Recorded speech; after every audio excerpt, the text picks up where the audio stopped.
Nature is nothing if not rhythmic, and its rhythm are many and variant, according to Ian Stewart.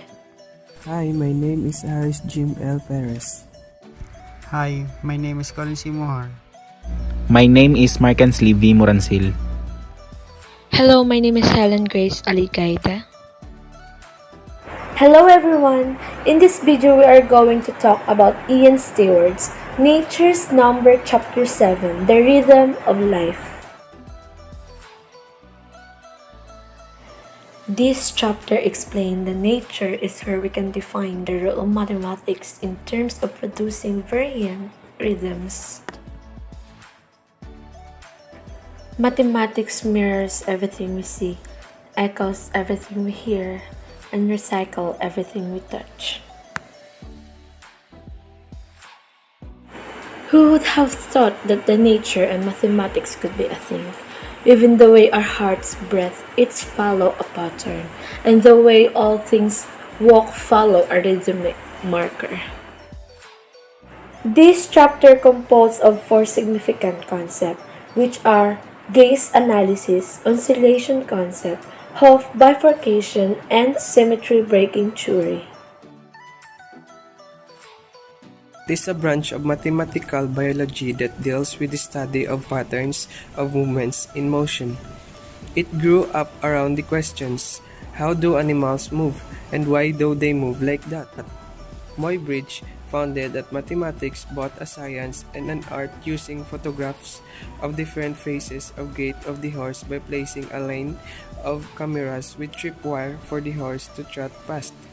Also adopted a mechanical device known as the zoetrope to display them as moving pictures. This concept helps us understand the concept of emotion in animals and people. Just like the way we walk, this concept applies to our everyday life, such as traveling from one place, since walking involves. Nature respects this unity and make good use of it.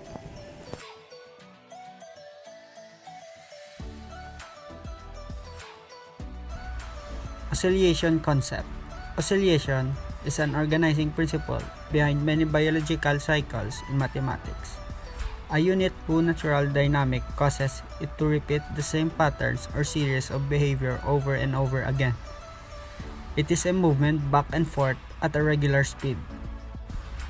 The simplest option is to arise mathematics in nature to find some series of motion that work and repeat it perpetually.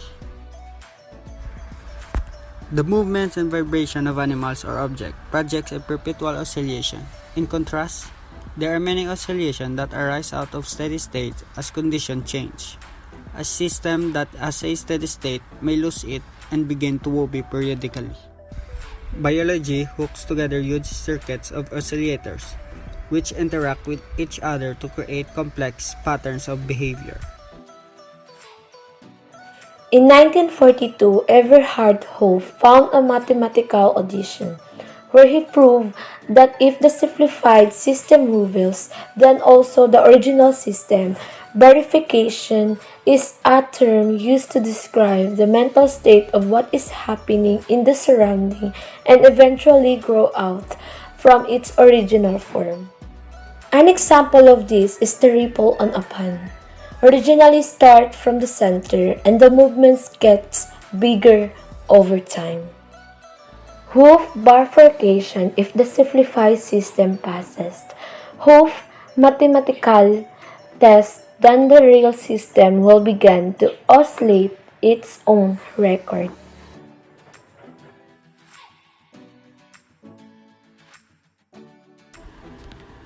The symmetry breaking theory explains how animals can change gait without having a gearbox. Example, a 6-legged cockroach, in which the middle leg on one side moves in phase with the front and back legs on the other side, and the other 3 legs move together.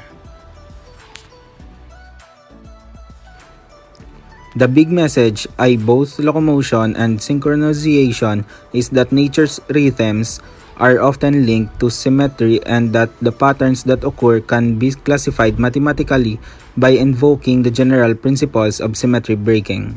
The nature of oscillation and HOPF bifurcation leads into a discussion of how legged animals move, which is staggered or syncopated oscillations. Oscillations of muscles triggered by neural circuits in the brain. Mathematics can illuminate many aspects of nature that we do not normally think of the rhythm of life is being mathematical.